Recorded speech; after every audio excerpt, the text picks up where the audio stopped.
বাস স্ট্যান্ডগুলি এবং বাস কাউন্টারগুলিতে নির্ধারিত ভাড়া টানানো আছে এবং তারা নির্ধারিত ভাড়ায় নিচ্ছে।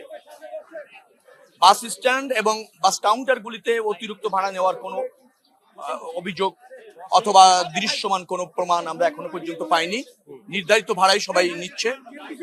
আবার এখানে দেখবেন যে আমাদের এই যে ভিজিলেন্স টিম আছে, মনিটরিং সেল আছে, পুলিশ কন্ট্রোল রুম আছে, সেখানেও কোনো অভিযোগ ওরকম নেই।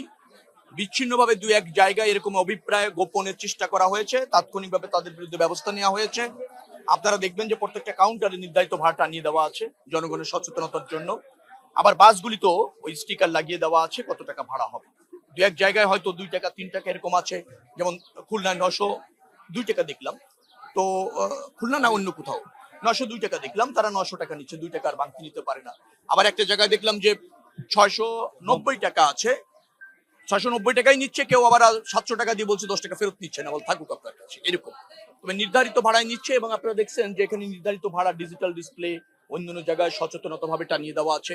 আমার মনে হচ্ছে যে কোনো সময় মানুষ স্বস্তিতে নির্ধারিত ভাড়ায় বাড়ি যেতে পারছে।